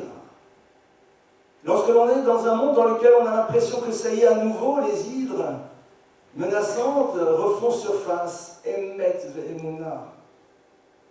Vérité et fidélité. Sois fidèle à cette vérité. Cette fidélité à la vérité, elle s'exprime dans le passage à l'acte, dans la manière de le concrétiser au quotidien. Parce que les slogans, ce sont pour les manifestations. Mais ce qui valide une pensée, c'est la capacité que l'on a de la transcrire dans le monde de l'action, et ce, dans un quotidien récurrent, et non pas juste lorsque nous sommes soumis aux émotions de l'instant, et au feu des projecteurs devant lesquels s'agitent quelques écervelés qui pensent représenter, au fond, quelque chose dont ils ne connaissent même pas l'essence. Ça, c'est le clan d'Israël. Et je crois qu'au fond, notre enjeu aujourd'hui, il est peut-être de se rappeler de cela, et je reprends. Tout à l'heure, je disais à Raphaël, ils ne sont pas sympas mes collègues de droite, parce que ce qu'ils ont dit, c'est ce que j'avais envie de dire. Mais c'est pas grave, il y a toujours autre chose à dire. On va reprendre la paracha et puis on va voir deux enseignements incroyables. Nathan Einav Libo, Liot Mitzar Aleem, comme Maria Chal a dit, lorsque Moshe Rabbeinu est sorti, Nathan Einav Libo, Liot Mitzar Aleem, il a mis sur eux ses yeux et son cœur. Intéressant, belle phrase, sympathique. Pourquoi Einav Libo, il a mis sur eux ses yeux et son cœur? Il sort du confort du palais, puis il met ses yeux et son cœur. Le regard, c'est une réalité objective. Le cœur, c'est l'univers des émotions, donc de la subjectivité. Pour construire une histoire, on regarde la réalité telle qu'elle est, et après seulement on met en place les émotions. On regarde ce que l'on doit faire, et on n'agit pas sous le coup des émotions et des ressentis. Et ce que l'on doit faire, c'est se donner les moyens d'être soi-même un devenir. Et pour se donner les moyens d'être un devenir, il faut d'abord se construire et ne pas dilapider le temps et les énergies que l'on a dans des illusions d'existence qui ne sont au fond qu'une succession de moments qui la plupart du temps n'ont aucun rapport entre eux. Nathan Einav Libo, la Géoula, elle vient parce que d'abord il y a un regard qui voit la réalité. Et la réalité, elle appelle à une exigence. Qu'est-ce que la réalité qui est en face de nous attend de nous aujourd'hui? Qu'est-ce que le monde attend de nous? Non pas qu'est-ce que j'attends de la vie, mais qu'est-ce que la vie attend de moi? Ça, c'est Einav. Et après, Libo. Après, c'est le cœur, après, c'est les émotions, après, c'est le ressenti. Après, bien sûr, dans son action, on met tout cela. Mais au début, c'est Einav, c'est un regard, c'est-à-dire la capacité de voir la réalité des choses telles qu'elle est, et se rappeler toujours que la confrontation à une situation crée une obligation. de laquelle je ne peux pas me défausser. Preuves d'Euz, c'est pas pour nous. Et vous le savez très bien, en Israël, dans cette armée, on dit Kadima en avant. C'est-à-dire, c'est ceux qui ont conscience de la responsabilité, et bien qui montrent à travers leur démarche et leur mouvement qu'il faut être dans une démarche d'action, et non pas juste être dans une démarche de réflexion, dans une démarche de philosophie pure, mais dans laquelle, à terme, on ne changera pas la réalité du quotidien. Ça, c'est la première chose. La seconde chose, c'est que Moshe Rabbeinu, justement, il est un moment au Sné. Il est un moment donc devant ce fameux buisson ardent, et Dieu se révèle. Alors nos maîtres posaient la question de dire, mais t'as rien trouvé de mieux que le buisson? T'avais pas un truc un peu plus sympa, quoi, plus classe? Je sais pas, au niveau du scénario, on pouvait pas mettre autre chose? Un buisson ardent? Et Moshe Rabbeinu, il voit ce buisson qui brûle, mais qui ne disparaît pas. Et Dieu se révèle. Qu'est-ce que l'on voit ici? Un enseignement fondamental. C'est qu'Akadosh Baruch Hu se révèle au clan d'Israël dans quelque chose qui a l'air d'être tout petit, pas très important, dans lequel il y a en effet, comme dans le semé des épines, mais aussi, au même moment, les choses ne s'arrêtent pas, elles ne disparaissent pas. La vitalité que le peuple juif prend à l'intérieur de ce qui pour d'autres serait symbole d'une destruction et d'un arrêt de l'histoire. Et c'est vrai que à ce moment-là, il y a ce fameux dialogue et Dieu dit à Moshe, bon vas-y, c'est toi qui as été désigné. Alors bien sûr, on sait comment on va faire, mais non, si ça ne vous dérange pas, non. Alors, certains ont interprété, Moshe voulait savoir quel était le salaire. Dieu lui a dit, vas-y, sors-les. Il dit, non, bon, tu veux que je te dise c'est combien? En réalité, l'argument de Moshe est le suivant. Il est très simple. Moshe dit, dis-moi Dieu, pourquoi tu me demandes moi? Hachem dit, j'ai décidé. C'est ce que Moshe dit à Dieu, dans son impertinence. Dans son impertinence, il lui dit la chose suivante. Il lui dit, oui, mais tu sais, Hachem, j'ai Aaron. Aaron, c'est mon grand frère. Peut-être qu'il va être un moment triste. Il va peut-être un moment triste de ne pas être lui choisi. Alors, on aurait dit à Moshe, oh, Moshe, on se calme. Tu crois que Kadosh Baruch Hu, il n'est pas au courant? Si Dieu a décidé que c'était toi et pas lui, c'est qu'il sait ce qu'il fait. Alors, qu'est-ce que tu t'argumentes? Bon, c'est très, très joli. Dieu lui a dit, c'est toi. Et Moshe dit, j'y vais pas.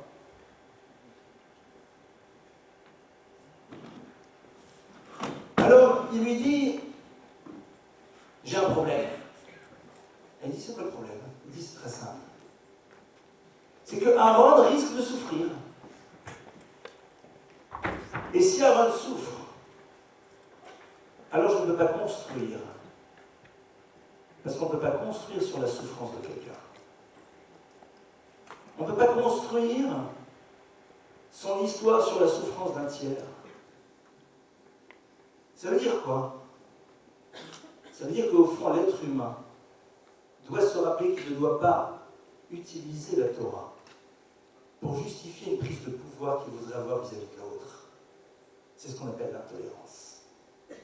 L'intolérance, c'est quand, au fond, j'utilise la notion du divin pour pouvoir, à un moment, avoir une action dont je sais qu'elle fera peut-être souffrir l'autre, mais je le fais au nom de Dieu.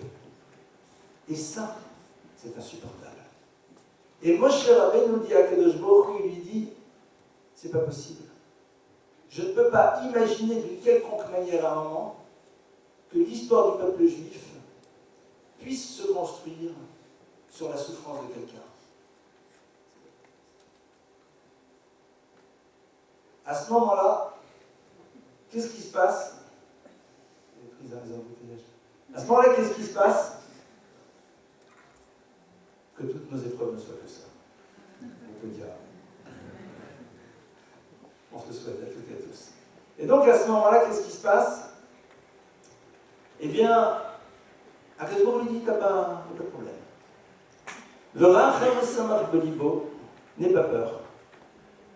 Aaron vient à ta rencontre. V'oracha, il va te voir, v'samach belibo, il va être heureux dans son cœur. Traduction. Il dit, n'aie pas peur. Au plus profond, lui-même, Aaron est content que ce soit toi. Quelque part, tu ne construiras pas ton histoire sur la souffrance de quelqu'un. Moshe Rabbeinu, il dit, si c'est comme ça, j'y vais. Si c'est comme ça, je suis prêt à partir. À partir de là, on va essayer de réfléchir ensemble sur une notion. On a vu ce soir qu'on voulait parler d'unité. L'unité, c'est une des choses les plus difficiles. Pourquoi? Parce qu'au fond, chacun d'entre nous est persuadé qu'il a raison et qu'il a tout compris. Être capable d'être dans l'union, c'est quelque chose qui, à un moment, nous demande d'agir un petit peu contre notre nature. C'est-à-dire de donner à l'autre une place, de donner à l'autre une importance, de donner du poids à sa parole et à ce qu'il exprime. Et c'est là où véritablement on se retrouve dans une unité. Cette unité, elle nous lie à Dieu. Je vais vous raconter une histoire. C'est une histoire vraie que la Gemara nous relate avec un homme qui s'appelait Shimon ben Shetar. Shimon ben Shetar était un maître. Et un jour, il achetait un âne. Non. Il achète un âne à un bédouin. Il lui paye le prix de l'âne. Il prend l'âne, il le ramène chez lui à la maison. Superbe. Et qu'est-ce qui se passe? À un moment, tous ceux qui s'occupent des ânes, vous savez sûrement comment on fait, hein? Les âniers, n'est-ce pas? Eh bien, ils commencent à brosser l'âne, et à un moment, ils constatent quelque chose de bizarre. C'est que l'âne, bien sûr, a son licol autour du cou. Et puis à un moment, il le bouge un petit peu pour le peigner, et puis il sent que c'est un peu dur, qu'il y a quelque chose de bizarre. Et qu'est-ce qui se passe? Eh bien, il met sa main et il découvre que caché à l'intérieur du cuir, il y a une pierre précieuse. Alors, Shimon ben Shetar, il aurait pu se dire, comme on se le serait peut-être dit nous, bon, j'ai acheté l'âne, le bédouin qui me l'a vendu ne sait sûrement pas ce qu'il y avait là-dedans, ça devait appartenir à quelqu'un d'avant, je ne sais pas, en tout cas, c'est sûr, voilà, j'ai acheté l'âne est chez moi, il est à moi. D'accord? Et donc, qu'est-ce qui se passe? Eh bien, il réfléchit, et en vérité, il ne réfléchit même pas. Il va chercher le bédouin. Alors le bédouin va arriver Shimon ben Shetar et il dit, je veux te voir à propos de la vente. Il dit, ça y est, encore le juif, il va venir me renégocier le truc, même une fois qu'il a vendu. Et il dit, non, non, c'est bon, ça va, l'affaire elle est faite, tu le gardes et tout va bien. Il dit, si, je veux te voir. Il dit, maintenant, qu'est-ce que tu veux me voir? Ça y est, on a signé, etc. Tu as l'âne, j'ai l'argent dans un tov. Shimon ben Shetar lui dit, pas du tout, je te dois quelque chose. Et regarde, il dit, ah, c'est juste toi. Il lui dit, oui, je te dois quelque chose. Et à ce moment-là, il sort cette pierre précieuse. Et là, il dit, là, le bonhomme, il a dit, aïe. Enfin, non, ça, c'est un bonhomme qui l'aurait dit comme ça. Ah, il a dit, regarde, c'est écrit, la pierre précieuse que j'avais cachée. Oh, c'est énorme. Et à ce moment-là, il fait une bénédiction. Dit le Talmud. Il dit, Baruch, béni soit le Dieu, nom de dit d'Israël. Béni soit le Dieu de Shimon ben Shetar. Ah, c'est quoi? Pourquoi le Dieu de Shimon ben Shetar? Le Dieu de Juifs, les dieux d'Israël. Moi, j'ai Chaper explique la chose suivante. Et c'est une notion fondamentale. Il dit, il faut savoir que quand un homme, il est capable de faire un acte qui va à l'encontre de ce qu'un homme devrait faire, s'il écoutait sa nature, à travers cela, il construit une connexion au divin. Le lien au divin, il se construit quand on est capable de faire quelque chose que dans notre nature nous n'aurions pas fait. Entre vous et moi. Cette épreuve et cette possibilité, nous l'avons tous les jours, elle est incroyable. On va prendre Yoav, tous les jours, il a la possibilité de ne pas se lever, pour ne pas faire la prière. Aller à l'encontre de ce que la nature humaine pousserait à faire. C'est ça qui fait qu'il dit, béni soit le Dieu de Shimon ben Shetar, parce que toi et Dieu, vous êtes en lien. C'est incroyable. C'est-à-dire que chaque fois que nous sommes confrontés à un désir, à ce que vous voulez, qui fait partie de notre dimension humaine, purement humaine, et que nous allons à l'encontre, eh bien à ce moment-là, on est en train de créer une connexion au divin. Ça, c'est créer l'unité. Pourquoi? Parce que l'unité, c'est aller contre notre nature. Parce que l'unité, la plupart du temps, elle est de circonstance. Parce que l'unité, on la met en place parce que c'est nécessaire. Mais décider d'être dans l'unité alors que ce n'est pas nécessaire, pourquoi on le serait? Au moment où je suis dans l'unité, je donne à l'autre une place. En donnant à l'autre une place, j'enlève un peu de la mienne. C'est-à-dire, je me fais moins exister. Et c'est extraordinaire. C'est-à-dire que, au moment où on va faire cette démarche d'unité, eh bien, véritablement, on va se lier à Dieu. C'est la même chose que l'on retrouve dans ce qui était à la base la thématique de cette soirée, qui est la construction d'une relation entre un homme et une femme. Vous savez que la relation entre un homme et une femme, c'est le principe de l'altérité. Il n'y a rien de plus étrange pour un homme qu'une femme et réciproquement. Et ceux qui ne sont pas au courant, bien je les mets au courant. Eh bien, pour véritablement créer cette unité, il faut renoncer à une certaine dimension de nous-mêmes. Pour créer cette unité, il faut faire en telle sorte que l'autre ait une place. Mais au moment où l'autre a une place, eh bien, c'est moi qui ai moins de place. Est-ce qu'on est prêt à renoncer à ça? Ça, c'est au fond,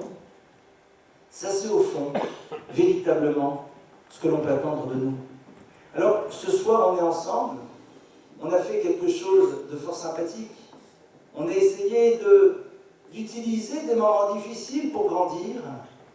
On a entendu ce témoignage extrêmement beau de Ksenia. On a pu entendre ces beaux mots de Torah de Mariacha. Et vous comprenez les filles, à quoi ça sert un séminaire et une yeshiva pour filles. Et c'est à ça que ça sert, de prendre du temps un peu pour soi. Prendre 6 mois, 3 mois, 2 mois pour aller étudier la Torah, que vous transmettrez toute votre vie à vos enfants. Vous imaginez un petit peu quel bonheur. Toute votre vie sur la base de quelques temps que vous aurez pris pour vous. On a entendu cet enseignement percutant de notre ami Avraham André, et bien sûr les mots qui nous touchent tellement fort de Raphaël, qui est dans sa discrétion et dans sa modestie véritablement l'âme de tellement de choses qui se passent. Alors, comme on l'a vu tout à l'heure au nom du sabbat Mikelem, ne nous posons pas la question de savoir si une chose est possible, posons-nous la question de savoir si elle est nécessaire. Et si elle est nécessaire, alors elle deviendra possible. Et les moments pas simples que l'on peut passer sont aussi des moments de grandeur, parce que quelque part ils peuvent révéler les capacités qui sont les nôtres. J'ai envie de dire, Mi Kamcha Israël. Combien le clan Israël est beau. Regardez ce soir, il n'y a pas de caméra. Il n'y a pas les flonflons, il n'y a pas l'ambiance. Il y a le Hémet du clan Israël. Il y a sa vérité. C'est-à-dire cette capacité que l'on a véritablement d'être à l'écoute de ce que l'on ressent au plus profond de soi. Et cette émouna, cette fidélité. Soyons fidèles à cette vérité dans notre quotidien. Faisons en telle sorte de la transporter. Faisons en telle sorte que Yoav et ceux qui étaient autour de lui, mais nous ne connaissons plus particulièrement Yoav qui l'incarnait, eh bien, nous puissions être capables de donner du sens à ce qui n'a pas de sens. Que nous soyons capables, suivant cette expression extraordinaire, et je conclurai avec elle, de ce psychiatre juif autrichien, qui, après avoir passé Auschwitz, nous a proposé quelque chose de très simple. C'est de ne pas, sans arrêt, être les enfants de notre passé, mais décider de devenir réellement les parents de notre futur. Nous le devons à toutes celles et à tous ceux qui se sont donnés à tous les niveaux pour que nous puissions être là. Un Israël Chai, le clan Israël est vivant, mais une vraie vie, une vie concrète, mais une vie spirituelle. Vous ne pouvez pas vous imaginer si celui qui a écrit ce texte était là, combien grande serait sa joie de voir la plus belle réponse que nous, que vous donnez véritablement à tous ceux chez Omdi Malenu le Chalotenu, qui ont voulu qu'à un moment, l'impact du clan Israël ne soit plus présent dans l'histoire. Et malgré tout, cet impact est là de plus en plus fort. Soyons dignes et soyons véritablement fidèles pour pouvoir Bezrat Hashem perpétuer à Biat Goel Tzedek jusqu'à l'avenir du Mashiach, cette flamme éternelle.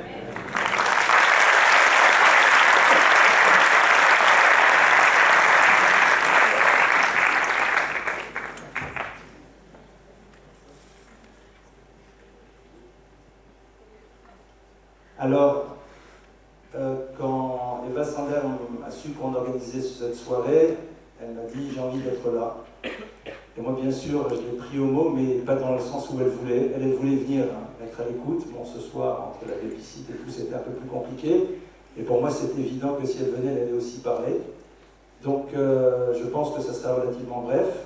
Mais je crois qu'on a besoin d'être confronté aussi à des choses très concrètes qui nous montrent que la vie continue, que le clan Israël continue, et que quels que soient les événements de notre histoire, eh bien, Akadosh Baruch Hu Matzilenu Miyadam, Hashem nous donne la force de continuer. Je vous laisse les paroles.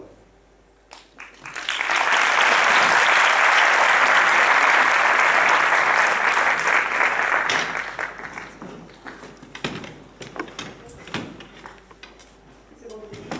Alors d'abord, bonsoir à tous. Désolée de mon retard, parce que comme l'a expliqué le Rabbeinu, l'histoire des disciples, etc. Effectivement, je voulais vous dire toutes ces paroles, parce que j'imagine ceux qui écoutaient le Rabbeinu déjà c'est très fort. Et je ne vais pas vraiment vous dire peut-être des paroles de Torah, parce qu'avec l'équipe de choc que vous avez là, j'imagine ce que vous avez dû entendre. Mais la seule chose que j'ai envie de vous dire, c'est que malheureusement notre peuple, il a toujours été éprouvé, et ces dernières années encore plus. Et là maintenant on le voit et on le vit. On l'a vécu dans les derniers événements. Et on a tous eu ce même réflexe qui est « je suis Charlie, je suis juif, je suis Yoav, je suis Johan, je suis Michel, je suis Philippe ». Voilà. On a tous eu ce réflexe. Ce que je pense et ce que j'aimerais dire, c'est que la politique, on va la laisser aux politiciens. Et nous, en tant que peuple, en tant que juif, en tant que jeune, en tant que moins jeune, on se doit d'agir. Mais pas d'agir dans la politique, d'agir sur un statut Facebook ou d'agir en commentant. Mais seulement agir dans nos propres actions. Tout ce qu'on peut faire, tout ce qu'on peut éviter de ne pas faire, c'est le bienvenu. Je sais que moi, quand j'ai traversé ces épreuves, la seule chose qui m'a donné la force de me relever, de continuer, c'est de me dire de ne pas leur laisser la victoire. Ils veulent tuer le peuple juif, ils veulent tuer le peuple juif dans leurs valeurs, ils veulent toucher les écoles, le judaïsme, les synagogues, le kasher. Alors c'est sur ces trucs-là qu'on doit se renforcer. De manger peut-être un peu plus kasher, respecter un peu plus le Shabbat, la tzniut. Chacun sait ce qu'il peut prendre sur soi, et chacun sait quels sont ses points faibles.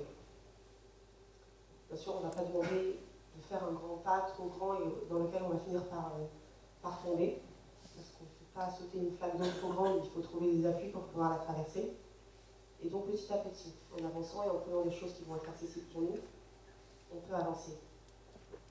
Et lorsque moi j'ai traversé cette épreuve, je me disais, je garde ma confiance en Hachem pour que lui me donne la force de continuer. Et c'est effectivement ce qui s'est passé, et ce qui se passe encore. Je garde confiance en lui, je le prie, et comme ça j'avance. Et à chaque épreuve que je dois traverser, je me dis, qu'est-ce qu'ils auraient aimé que je fasse, comment ils auraient aimé que je réagisse dans ces épreuves-là. Alors vous qui avez apparemment connu Yoav, de ce que je comprends, ou peut-être même d'autres des victimes, vous devez ça pour sa mémoire, pour leur mémoire, de se dire ils ne sont pas partis pour rien. Et dans leur mémoire, comment il aurait réagi, il aurait aimé que je réagisse. Est-ce qu'il aurait voulu que dans telle épreuve je tombe, ou est-ce qu'il aurait voulu que j'avance et que je me relève, même si c'est dur, ou même si parfois on tombe, ben, il faut apprendre à se relever, à se dire que c'est pas grave. On est tombé, on se relève et on continue. Et le but du peuple juif, c'est pas de se dire on part sur un coup de tête, on fait la l'IA, ça je la gueule, peut-être plus rien à faire en France. Mais en tout cas, c'est pas seulement de se dire ça, c'est pas une aliyah uniquement vers Israël, mais surtout une aliyah spirituelle qui sera réussie. Se renforcer dans l'étude, dans la cache-route, dans les mitzvot, dans tout. Peut-être d'éviter même, je sais pas moi, même des choses qu'on fait pas d'habitude, qu'on essaie de les faire.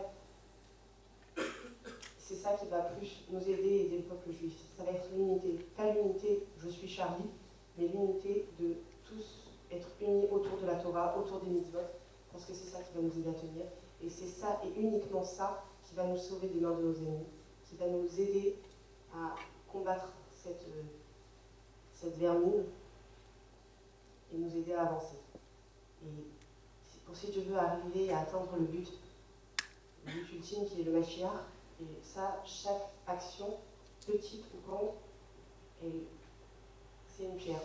On pose une pierre à se dire comme si symboliquement, vous voyez le Beth Amikdash devant nous, et qu'on sait que c'est notre objectif qu'on doit atteindre, et une petite pierre, plus une petite pierre, plus une petite pierre, jusqu'à finalement on va arriver à construire un mur, plus un autre mur, et un autre mur, jusqu'à qu'on va arriver finalement au Beth Amikdash entier. Et ça, c'est entre nos mains à tous, toutes les personnes qui sont là, nous, je m'inclus aussi, hein, nous et tout le peuple juif, peu importe dans le pays dans lequel il se trouve, pas seulement parce qu'on est en Israël, alors ça y est, et on essaie d'être l'un des amis, non, c'est pas vrai. On doit penser à nos amis qui sont en France, qui sont en Amérique, qui sont en Israël, et ensemble se dire, on avance. Voilà, c'est notre but, et c'est ce qui, on va dire, réconforte les familles des victimes, de savoir que on fait des mitzvot pour l'élévation de leur âme, pour sauvegarder leur mémoire, pour honorer leur mémoire, et surtout pour dire qu'ils ne sont pas partis pour rien et qu'ils ne nous auront pas vaincus. Voilà.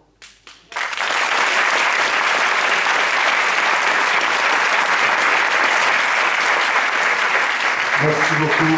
Merci beaucoup.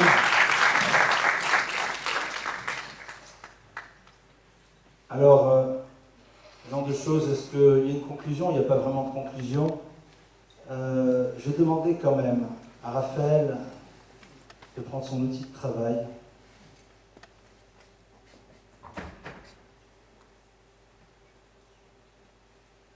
Il cherche, il en a tellement. Nous sommes juste, je veux juste donner l'heure. Là maintenant, mais est-ce que tu vas me montrer?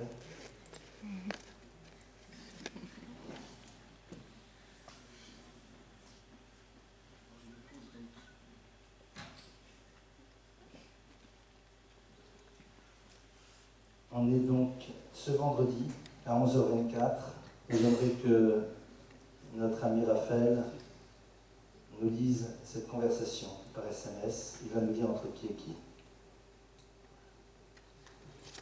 Sans rentrer dans les détails des prénoms. C'est une amie proche de Yoav qui m'a transféré ce texto tout à l'heure. C'est son échange avec lui à 11h24 vendredi. Ça résume bien Yoav. Il est appelé par son prénom, même par un surnom. Il dit « Essaye de faire Shabbat dès que tu arrives. » Tu sais qu'elle voyage juste vendredi. Alors elle répond quelque chose, c'est un peu tendu, les examens demain, c'est vendredi. Là je dois prendre l'avion, mais la semaine prochaine c'est sûr. Shabbat d'après c'est sûr. Qu'est-ce qu'il dit Yoav à 11h53? Il dit c'est des moments difficiles en France pour les feuges. Après essaye, genre ne fais pas tout mais essaye. Réponse oui, t'inquiète pas, c'est sûr. Et il répond t'es une bombe.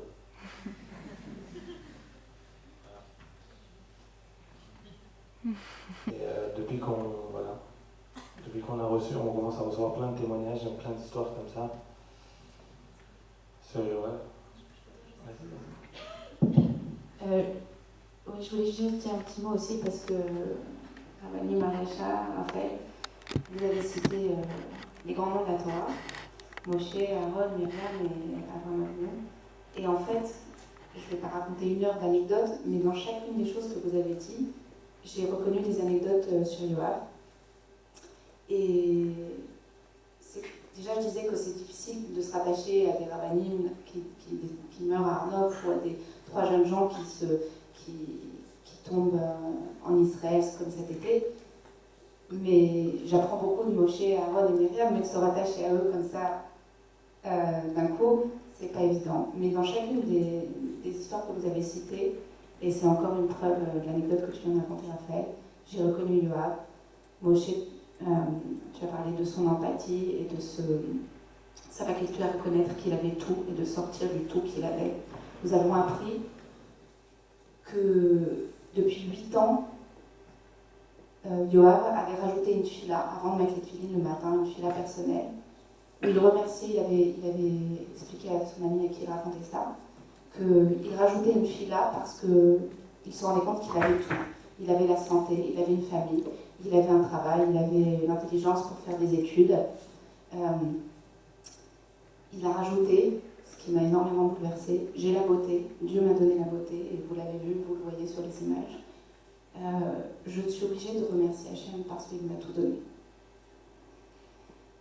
L'empathie, être capable d'aller vers l'autre et de ressentir l'autre. Les anecdotes pendant 10 jours, 24-24, elles pleuvent.